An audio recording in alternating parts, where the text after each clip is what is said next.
Son las 9 de la mañana con 3 minutos. Después de lo del cobalto 60 y recuperarnos de todo esto, ya siento que la política es un remanso, bueno, pues casi del paraíso terrenal. María Amparo, ¿cómo estás? Muy buenos días, muy contenta de estar aquí contigo y con Ricardo. Tú sabes lo divertido que son los sobresaltos noticiosos, pero cuando te dicen que robaron cobalto 60 y que puede ser usado para bombas sucias, hay momentos en los que dices, oiga, mejor hablemos de cuestiones electorales. Ricardo ¿Qué Rafael, tal? Buenos días. ¿estás? Y que más es contagioso. Estos señores van y tocan al de junto y le pueden hacer daño. Ellos ya se volvieron radioactivos. Oye, Bomba sucia en la que eso nos se mandaron. parecen. Bomba sucia la que nos mandaron los legisladores con esta reforma política. no, la bomba sucia es la Bueno, otra. pero yo te tengo una propuesta hoy. ¿Cuál? ¿Quién? Hay veces que los comentadores de deportes necesitan 15 minutos para hacer un comentario o media hora. Hoy este es un partido de 9 innings. Necesitamos 9 horas para hablar de todas las reformas que hay.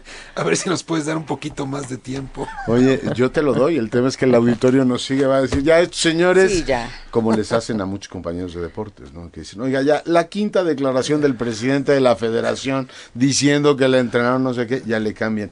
Por cierto, Ricardo, María Amparo, recuerdo que hace unos días en una reunión en la que estuvimos tú y yo, nos decía mi querido Ricardo, un acreditado periodista, que hay, María Amparo, un periódico en Perú que ha sido todo un éxito. Pues es una cosa increíble de ventas deportivas. ¿Y sabes por qué?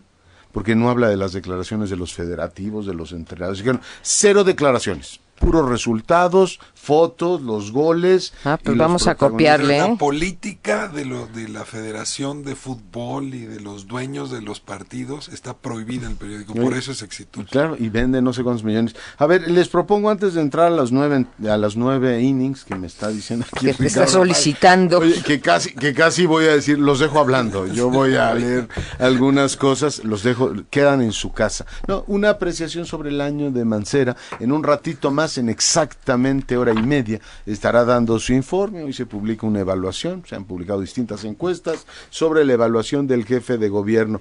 Creo que merece una reflexión que nos deja este año de gestión de Miguel Ángel Mancera. Empezamos con usted, doctora. Empezamos, pues, bueno, habría que reconocer que como toda administración tiene luces y sombras, normalmente vemos más las sombras.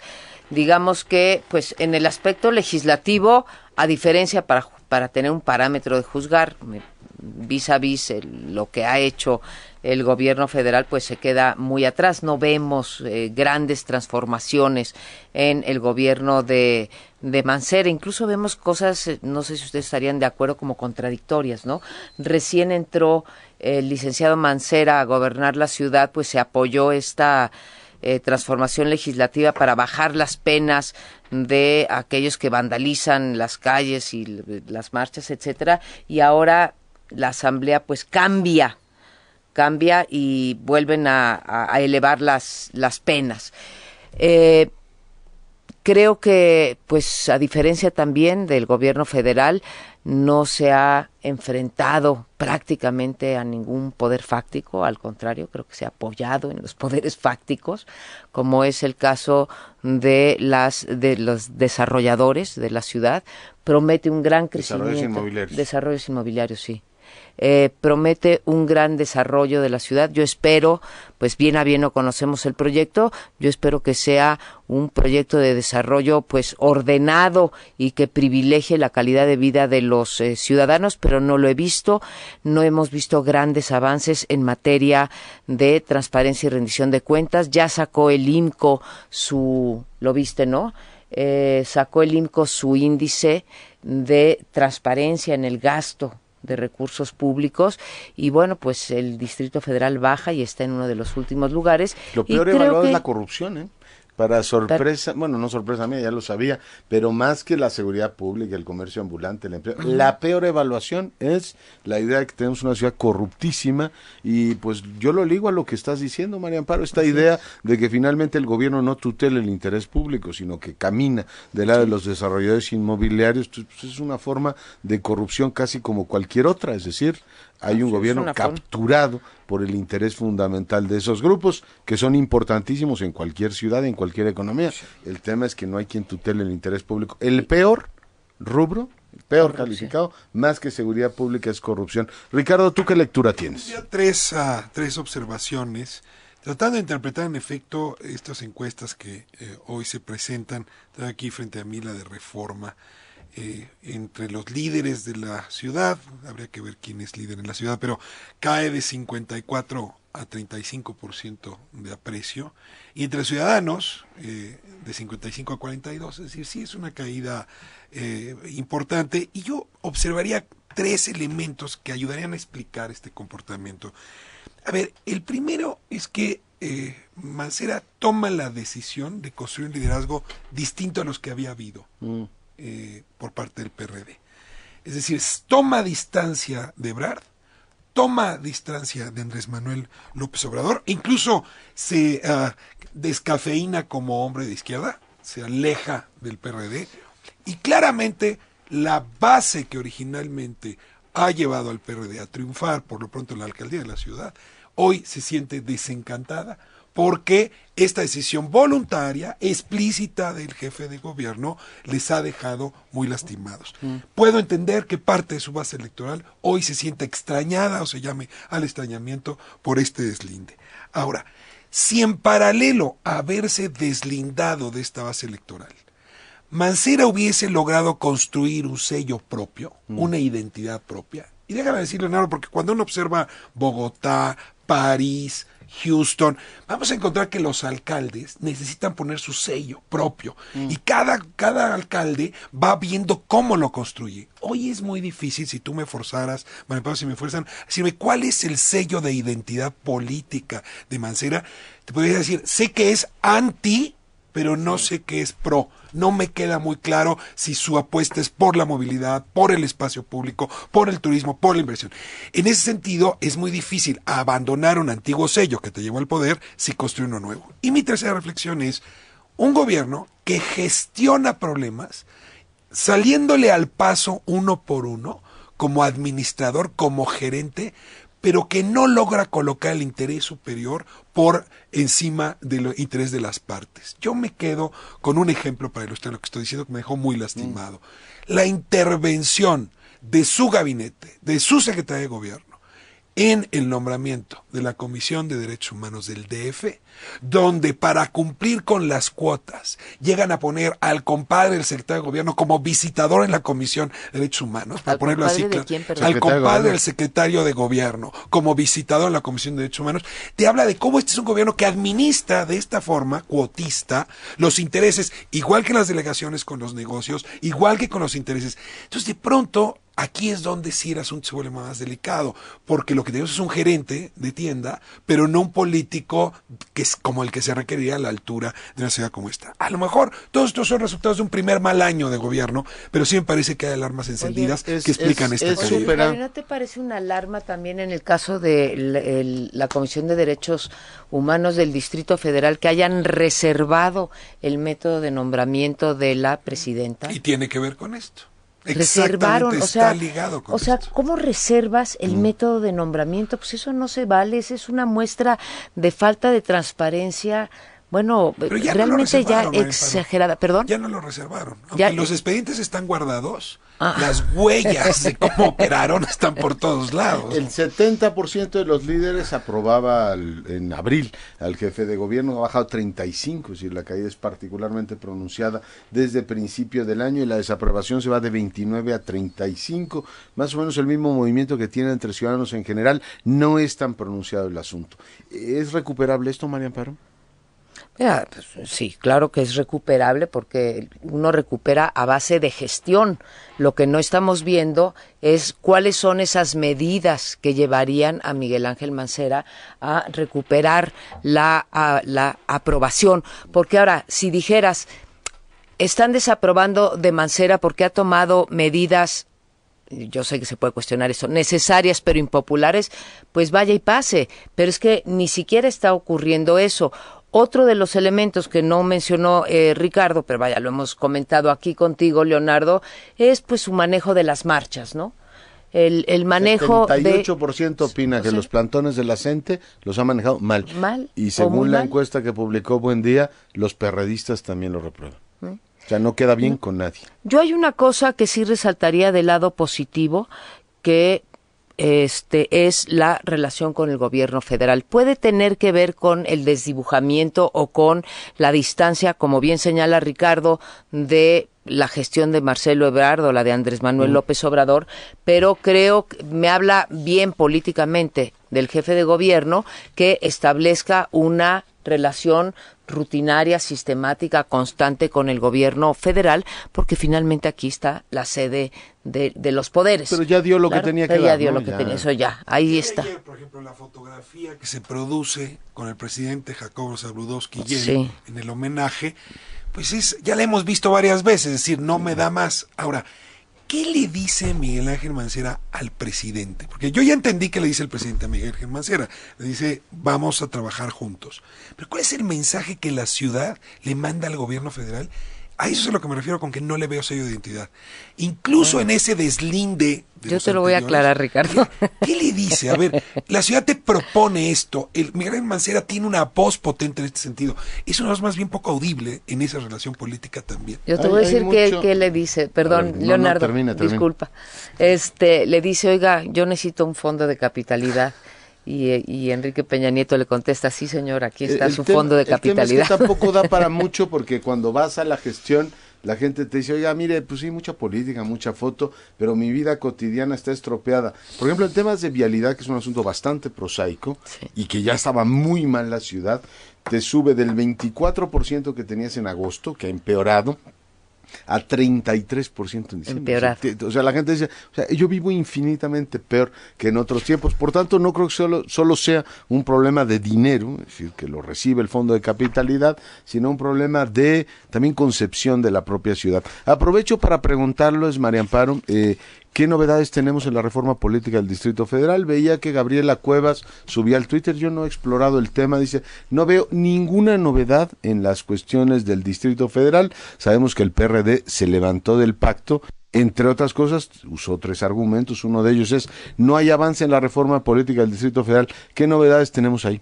No, es que tienes razón, Leonardo, no tenemos novedades, quedó pospuesto el tema, a pesar de que el PRD en el adendum, ¿se acuerdan ustedes que el 7 de mayo se hizo un adendum al pacto a raíz de de los desmanes electorales o de haber descubierto las operaciones de Sedesol en Veracruz, se puso que se iba a adelantar un compromiso que estaba para el 2014, que se iba a adelantar la discusión y la iniciativa de reforma para el Distrito Federal, pero no hay nada, decidieron dejarla por fuera. Y hay una gran discusión entre PRI-PAN que no hablan del Distrito Federal como una entidad federativa, la número 32, y el PRD que se quiere ir hasta el fondo y sí hacer el Estado 32, ¿no? Pero, por ejemplo, la reelección inmediata aplicará para los jefes delegacionales. No, pero a ver, ahí sí que quede claro, lo que la Constitución hace es habilitar a las entidades federativas para que adopten la reelección o no la adopten. Pero no se supone que lo que iban era obligarlas a que así fuera. En la última conversación que tuve con la senadora Gómez me decía, no, va a entrar, no sé cómo quedó finalmente, pero va a entrar ya no como opcional, sino como norma que todas tendrán que adaptarse a la posibilidad, o sea, que no quedará efectivamente prohibido. De todas maneras, la prohibición de la reelección inmediata es una disposición de orden general, ¿no? Si la quitas, automáticamente cualquiera dirá, oye, pues ¿por qué no me puedo reelegir, Ricardo? En este momento te lo aclaro. Yo estoy con mucha complicación para entender al PRD, se los digo con franqueza. De un lado, yo estoy contigo, Leonardo, hicieron una conferencia de prensa para decir que se retiraban del pacto. Llega Dolores Padierna, ¿no?, que cede, es decir, la parte más reactiva y contraria al pacto, a la dirigencia, por lo pronto interina, del perredismo en el Senado. Todo esto me lleva a confirmar que en efecto el PRD va a poner el cuerpo para que esta reforma política no ocurra, cosa que me parece gravísimo que ocurriera sin el PRD.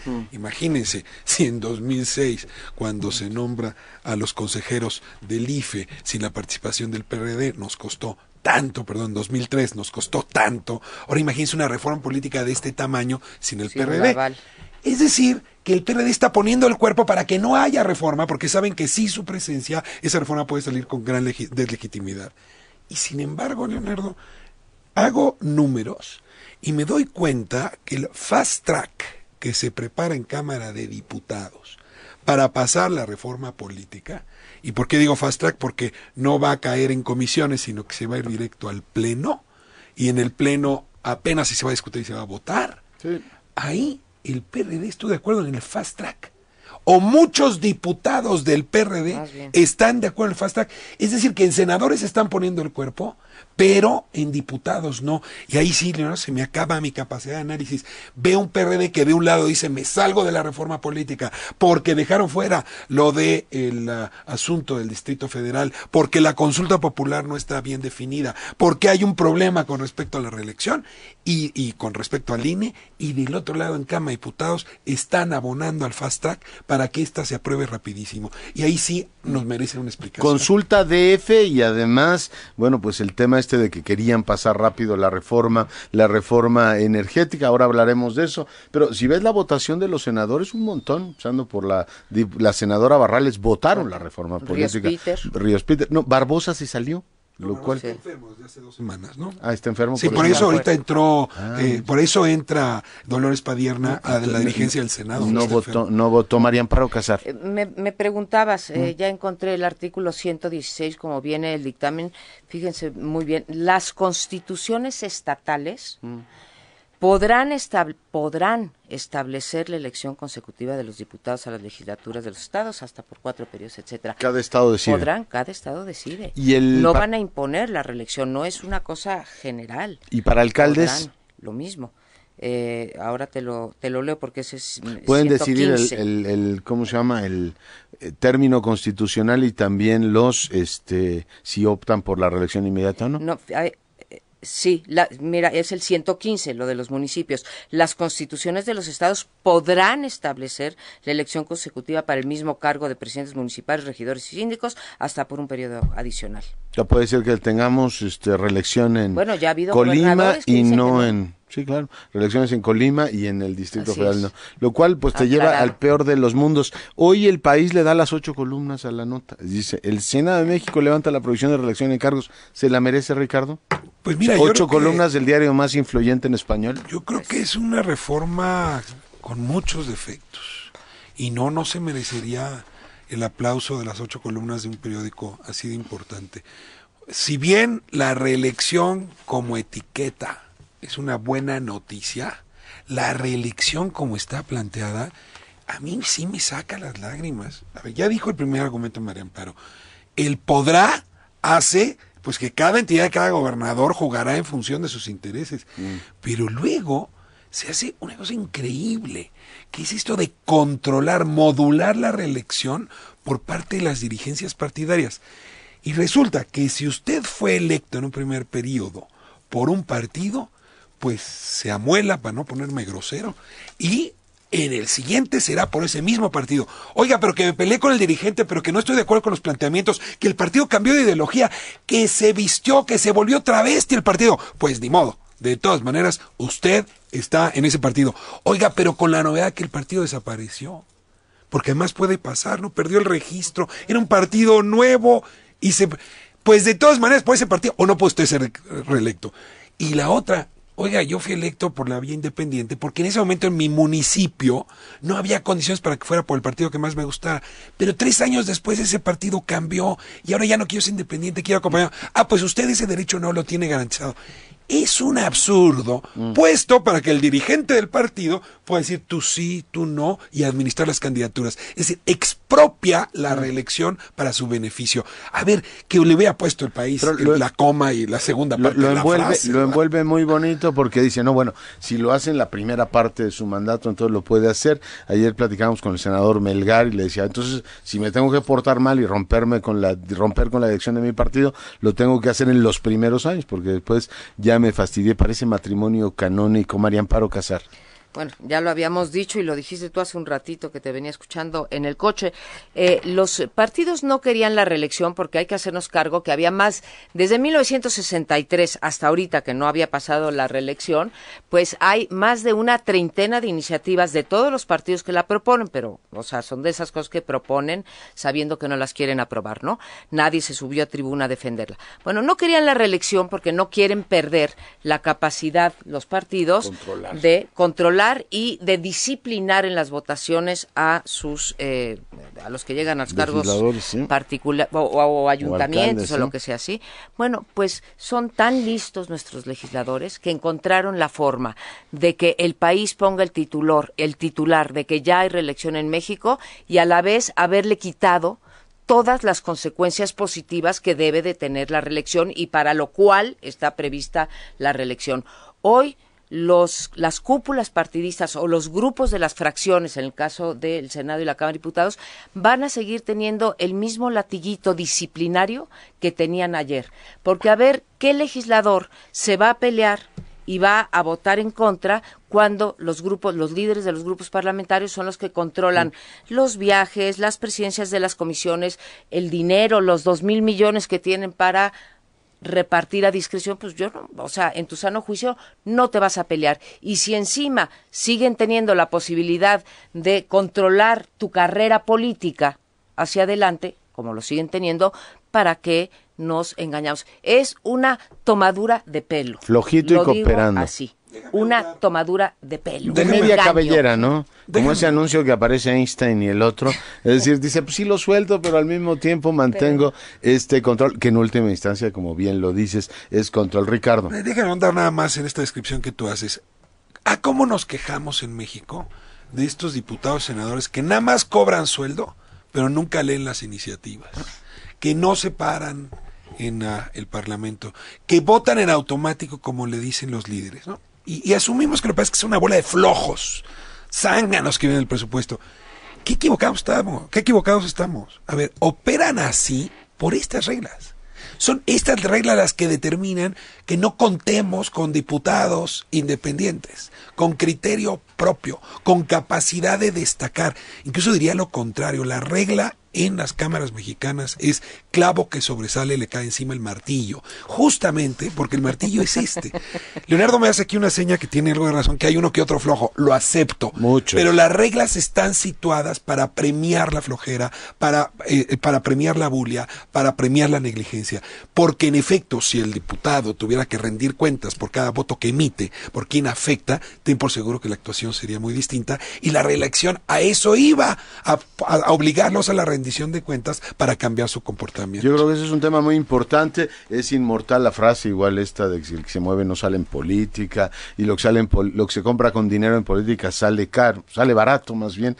La de Meme Garza, ¿no? Cuando algún diputado se le insurgía, le decía, oiga, ¿dónde está la independencia de los diputados? Y le decía, a ver, señor, si quisiéramos diputados independientes, usted no sería legislador. Y le recordaba su infame condición de engranajes de una maquinaria. Yo lo que no sé es qué vamos a hacer con los partidos políticos para hacerlos, nada más un brevísimo apunte, María Amparo, sobre esto, para ir al INE, para hacerlos como más receptivos a los ciudadanos. Yo veo que la distancia crece, años van, años vienen, todo el mundo discute desde el 98, recuerdo a Lujambio, hablando de la crisis de representatividad de los partidos, la distancia que hay entre gobernantes y gobernantes, el desprestigio que en México tiene el legislativo, se confirma que son maquinarias absolutamente pues aceitadas y controladas por direcciones, pero no ha habido ningún intento serio por acercarlos. Yo no sé, pensar en primarias, pensar en, no sé, algunos mecanismos que ventilen un poco la vida partidaria. Te lo digo porque han discutido mucho esto de que si necesitamos o no una ley de partidos. Están muy reglamentados por el COFIPE, pero supongo que cuando uno piensa en una ley de partidos, lo primero que se tiene que plantear es ¿cómo demonios ventilamos esto? ¿Cómo le damos un poquito de oxígeno a unas maquinarias que están completamente controladas por tribus, corrientes de opinión y en última instancia por oligarquías? María Amparo. Pues estoy absolutamente de acuerdo que con esta reforma político y electoral no se le da ningún aire, como tú le llamas. Hay 4 grandes objetivos que se buscaban en la reforma político-electoral. Podemos separar la electoral de la política, pero en fin, creo que las dos tienen muchos problemas. Incluso tú mencionabas y leías párrafos del artículo de José Woldenberg, y pues pasa varios apuros para cerrar su artículo con 2 ventajas de la reforma electoral, donde habla de 2 tiros de presión. Uno de ellos, por cierto, es la potencialidad de que se acabe con la espotización, ni siquiera con la realidad, o sea, no está puesto allí, ¿no? Entonces, se pasan varios apuros, creo que tiene muchas más cosas negativas que positivas, pero desde luego, en términos de los principios, Leonardo, Ricardo, que supuestamente estaban inspirando a la reforma electoral, que son mayor representatividad, mayor certeza, mayor legitimidad y menor costo, ninguno de estos 4 propósitos están atendidos en la reforma. No se tocó la forma de representación en ningún, eso ni lo tocaron, ni lo vieron. En términos de la certeza, desde mi punto de vista y después de haber leído el dictamen y después la minuta, les puedo asegurar que la certeza disminuye sensiblemente con esta reforma electoral. También les puedo asegurar que el costo de la burocracia electoral en este país va a aumentar. No solamente tendremos 2 nuevos consejeros con sus consecuentes sueldos y con sus consecuentes asesores, su estructura, etcétera, sino que antes pues había estados que tenían 5 consejeros, otros 6, ahora todos parejos 7, y el compromiso de no tocar esas estructuras. Entonces, esto de el menor costo está por ningún lugar, y lo de la legitimidad también está por verse. ¿Cuál es el problema desde mi punto de vista? Es que son los perdedores de las contiendas anteriores los que siempre escriben las reformas, y las escriben desde su posición de perdedores, y no le estoy quitando ninguna culpa al PRI. El PRI aceptó, por el motivo que sea, la energética, la que ustedes quieran, está aceptando este bodrio, como dijo, cosa bizarra, ¿sí? Que lo dijo muy bien María Marván. Yo si en mi facultad estuviera nombrar a alguien embajador emérito, nombraría a María Marván. Lo dijo bizarro, fractal, disfuncional, y además dijo, a ver, vamos a escuchar a María Marván porque no tiene pérdida lo que dijo ayer. Por la forma en que lo dijo, pero además dijo, tienen urgencia de pasar la otra reforma, y por eso pasaron semejante cosa, pero no dijo bodrio, lo llamó fractal.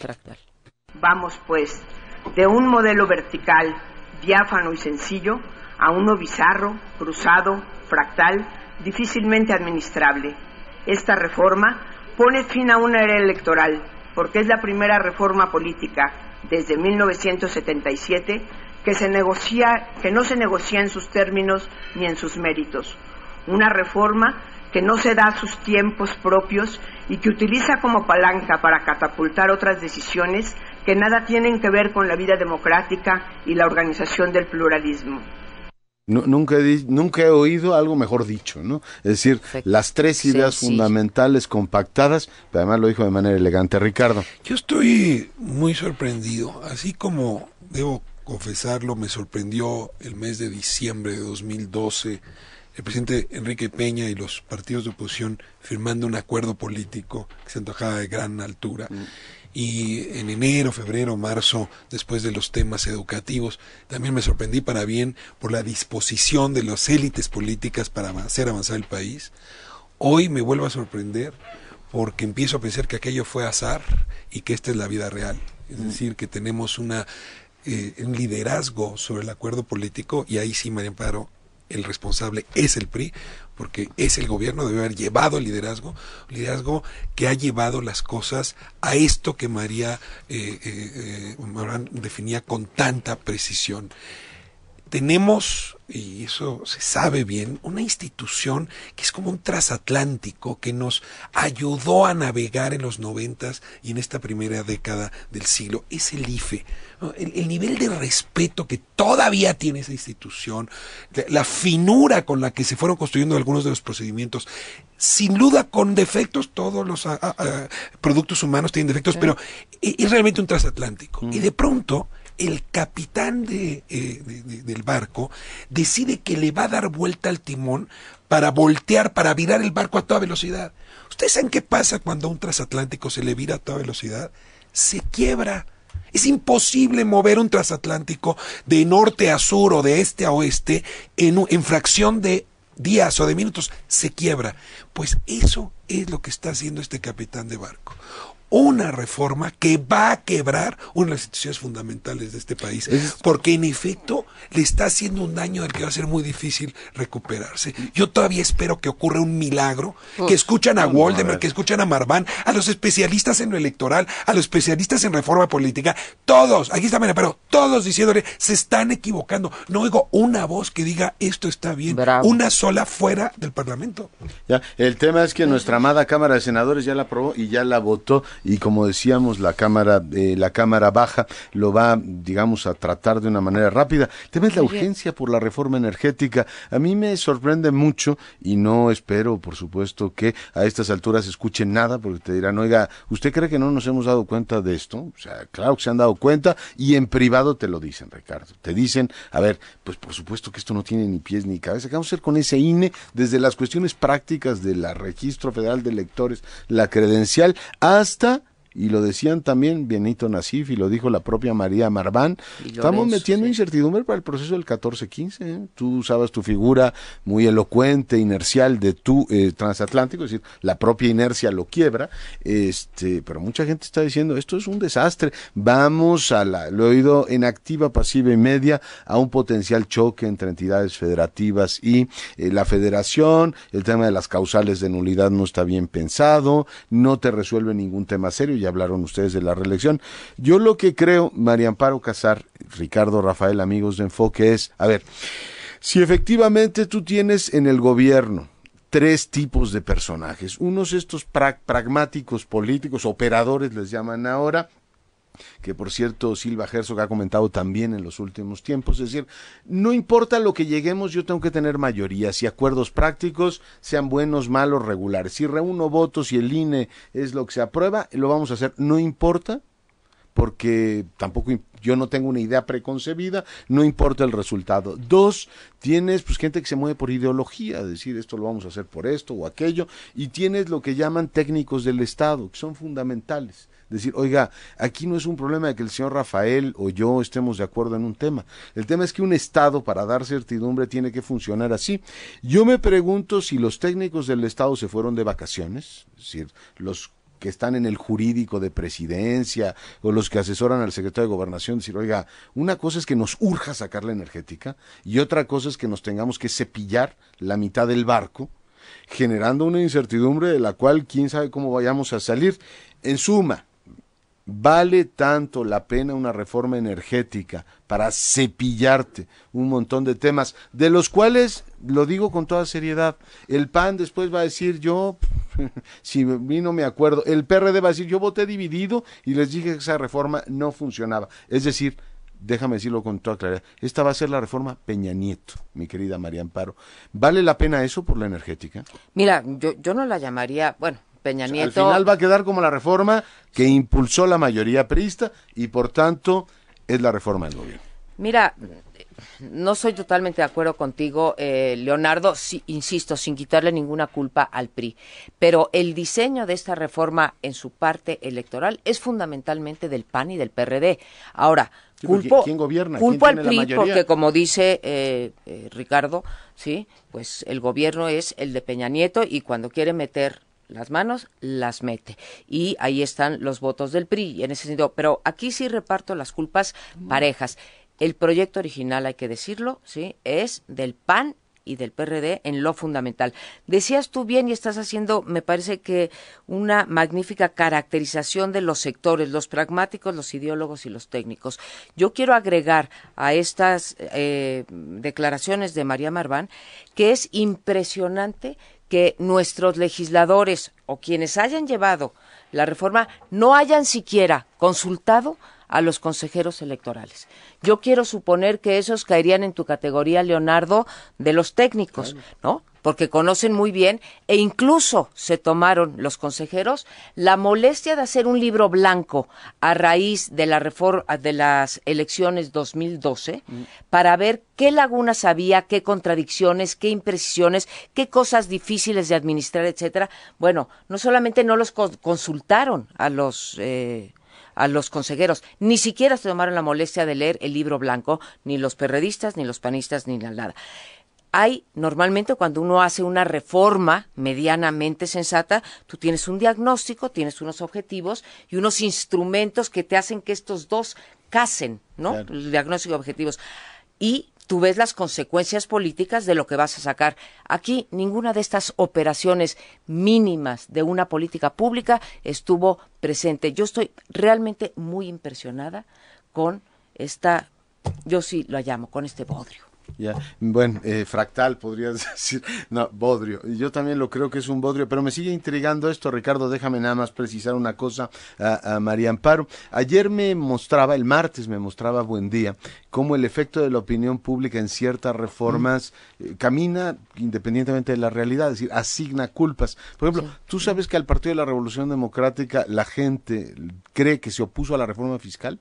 Es decir, la mayoría cree que el PRD se opuso. No, esa reforma fiscal no es del PRD, porque como se opone a prácticamente todo, esa no pasó. ¿Y sabes a quién se la endosan? Al PAN. O sea, dicen, no, es que esa reforma fiscal es del PAN. Eso nos enseñó Buendía. Mira, entonces, esa el tema de la opinión pública, cómo se mueve, es decir, esta parte inercial no importa que haya sido idea del PAN.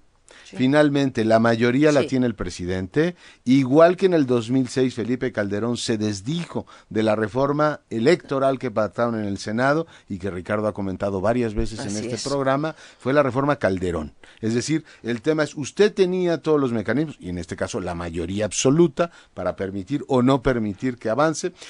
Y como dice aquel dicho, tanto peca el que mata a la vaca como el que le detiene la vaca, y sobre todo si el dueño del establo ve cómo un señor le levanta la pata a la vaca, otro la mata, y dicen, bueno, a mí no me importa la vaca, porque en realidad lo que quiero es sacar el establo ¿qué te iba a decir? De los cerdos, pero mejor no. Es decir, quiero convertir en digamos, una granja avícola. Entonces, que maten a la vaca no me importa demasiado. Es decir, a mí me resulta increíble que el gobierno se desentienda de la lógica política, aunque después diga, oiga, si esto me lo propusieron los del PAN, oiga, y usted caminó derechito y con toda coquetería levantó la falda. Ricardo Rafael. ¿Se acuerdan de Enrique IV, no? ¿Quién? París bien vale una misa. Aquel rey de creencia religiosa protestante que para entrar a gobernar Francia le piden que se convierta al catolicismo. Y entonces dice, París bien vale una misa. Que es una frase que cada político, frente a cada batalla que tiene que dar, se hace. A ver, ¿este asunto vale lo suficiente? ¿París bien vale una misa? Y yo sí, siguiendo esta pregunta tan clásica, diría, ¿la reforma energética vale realmente la misa? Esa es la pregunta. Realmente, y incluso iría un poco más allá. A ver, ¿es solo una misa? Es decir, porque, bueno, lo que ha de haber dicho Enrique IV es, pues entro al ritual y se acabó el problema. Pero esto no es solo una misa, esto no es solo un ritual. En efecto, es la construcción institucional que le ha dado estabilidad al país en los años de la transición. Perdón que siga con la imagen del transatlántico, pero ya, ¿de qué va a importar el petróleo cuando todos, panistas, periodistas, priistas y todos, estén ahí nadando, ahogándose en medio de los hielos del mar Océano? Es decir, si hay un cálculo muy mal hecho. Muy mal hecho. Toda la razón, y en ese sentido, la siguiente pregunta es, a ver, ¿París es París? No solo la misa es la misa, París es París. Porque no estoy seguro, y ya me he convencido, de que la reforma energética sea la varita mágica, que nos va a sacar del retraso económico, que nos va a volver potencia mundial, que nos van a llover inversiones. Entonces, a ver, ni París es París, ni la misa es la misa. ¿Qué les pasa? O sea, a cortesía de Ricardo Rafael y de Leonardo Curcio, vamos a hacer una colecta. Les vamos a regalar, por supuesto, el París bien vale una misa, pero les vamos a regalar también la novela de Alejandro Dumas, que después hicieron película que se llama La Reina Margot, para que te enteren de que a veces ir a oír la misa no acaba bien. Es decir, te echas la misa y después el tema puede acabar en Noche de San Bartolomé. O sea que ojo con ese tema de creer que resuelves un tema y finalmente hay que contar la película completa. Perdón que me meta en esto, pero estamos recordando a Maquiavelo y sus 500 años. Hay que recordar que las decisiones que hoy toman te destraban un asunto, pero quién sabe cuántas complicaciones te traen además. Y aquí no se acaban las barbaridades, porque creo que la parte electoral de la reforma es la que concentra mayor número de barbaridades, pero la reforma política también tiene de dónde... ¿De dónde qué? cortar, ¿De dónde qué? Pues de dónde cortar, ¿no? Porque también tiene un montón de cosas. Miren, les pongo un ejemplo que a lo mejor, en fin, no tiene tantas consecuencias políticas graves, pero, por ejemplo, ya compramos en México la idea que hay que hacer órganos autónomos, ¿no? Y que la autonomía en automático es una cosa que viene a resolver problemas. Yo cuestionaría este saber generalizado. El Coneval. El Coneval es el consejo, ¿sí?, que evalúa la pobreza, que evalúa los programas. Que le dan autonomía, ¿verdad? Los programas sociales. Le dan autonomía y por lo tanto sus integrantes ahora van a ser nombrados por el Congreso. ¿Sí? Hoy el Coneval, creo que lo dicen todos los especialistas, todos hemos tenido que recurrir a los estudios de Coneval para ver cómo va la pobreza, si va mejorando, ¿no?, etcétera, para ver cómo se evalúa Pronasol, en fin, ¿no? Bueno, oportunidades, perdón, ya me quedé me quedé en el súper pasado. Oportunidades. Bien, ahora... De la época del Pronasol, ¿no? No está tan... Gracias, Ricardo. Bueno, ahora lo hacen autónomo. ¿Saben lo que va a pasar? ¿Sí? Van a partidizar el nombramiento de los comisionados de Coneval. Hoy son académicos prestigiados fuera de toda duda. El Ejecutivo en ningún momento se mete con ellos y les dice, oye, no me conviene que reportes que la pobreza subió del 42 al 50%, por favor, repórtame que bajó del 52 al 48%. Esto no ocurre. Ahora le dan autonomía. ¿Y qué van a hacer? El cuotismo para los del Coneval. Ya vamos a tener una carrera especializada en órganos autónomos. Con este serían 11 órganos autónomos. Sí, y como increíble. esta, puedo seguir, cómo están acotando al Ejecutivo, Leonardo, Ricardo. Y ¿sí? Esta enfermedad de un sistema, de un ¿Sí? Estado... ¿Qué va a gobernar este Ejecutivo? No quiere oír cosas malas. Dice, póngame unos de Coneval que me digan cosas buenas. Recuerdo el caso del ICESI, que se ponían furiosos los gobernadores porque Luis de la Barrera les decía, aquí están las encuestas. Dijeron, mejor que se calle este señor. De vamos seguridad, a ver, ¿no? Sí, las de seguridad. Se la dan al INEGI y resulta que le dice, oiga, 7 millones de extorsiones, el 90%. Que manden callar también al INEGI, porque no nos gusta lo que nos dicen. Coneval no les gusta lo que les dice. Pero yo a veces tengo la impresión, Ricardo, María Amparo, ya nos tenemos prácticamente que ir, que tenemos una capacidad enorme de perder de vista los grandes temas. Hoy me sentí así como un pardillo, literalmente. Es decir, a ver, el tema, me dice Jesús Esquivel, la NSA está espiando masivamente. Martín Carmona me dijo, todos los bancos se ponen de acuerdo, los europeos, para pactar las tasas de interés y te hacen trampa medio mundo. Es decir, nos están viendo la cara en el ámbito amplio. Aquí estamos discutiendo pequeñas cosas que por supuesto son relevantes para la vida de este país, pero la gran estafa, Ricardo, la platicábamos tú y yo el martes, son las pruebas estas PISA. Tú dices, a ver, mientras todas estas cosas están discutiendo que si esto, aquello, lo demás, y tienes una clase política metida en su asunto, y que si la reelección así, la reelección así, es decir, oiga, tenemos a los niños a 60 años del resto de la gente, en plena época de la sociedad del conocimiento. Es decir, tiene una capacidad de evadir del los bono demográfico. Y del bono demográfico. Los tienes, y tú dices, oiga, pues discutamos lo más serio. Es decir, no hemos avanzado en eso. Y yo le decía a María Amparo el otro día, Ricardo también, seguimos en el 106 en materia de transparencia. O sea, la imagen de ser uno de los países más corruptos del mundo, pero estamos encantados descabezando nuevamente al IFE. Es decir, es verdaderamente una perversión freudiana de decir, tiene usted un cáncer de hígado y estás preocupado porque tienes 2 espinillas, ¿no? Es decir, oiga, a ver, me las exprime esas espinillas y me hace usted un facial.